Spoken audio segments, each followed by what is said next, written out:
Komisi 3 DPRD Banjarmasin menggelar rapat evaluasi pelaksanaan program dan kegiatan tahun anggaran 2025 sekaligus membahas rencana program untuk tahun 2026 jelang tengah hari Senin 26 Januari 2026.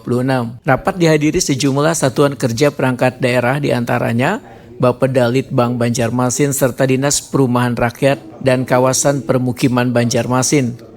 Dalam rapat yang dipimpin Ketua Komisi 3 Ridho Akbar didampingi Wakil Ketua dan anggota komisi menyoroti terkait capaian program yang telah dijalankan sepanjang 2025, termasuk realisasi anggaran, progres fisik kegiatan, serta kendala teknis di lapangan.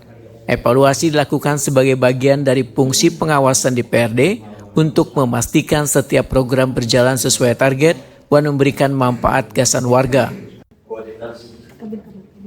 Kawasan permukiman. Nah, itu yang karena dilakukan lebih utamakan itu jadi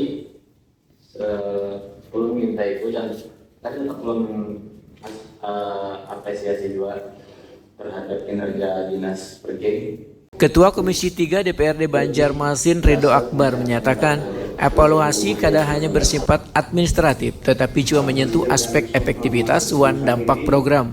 Karena perencanaan tahun berikutnya harus berangkat dari hasil evaluasi yang objektif.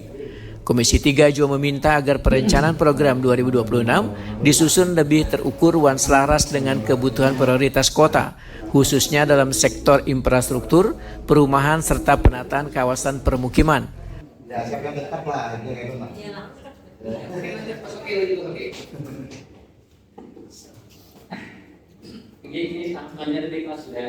Sejumlah anggota Komisi 3 turut memberikan catatan dan masukan, terutama terkait percepatan realisasi proyek, peningkatan kualitas perencanaan teknis, serta pentingnya koordinasi lintas SKPD agar pelaksanaan program kada tumpang tindih.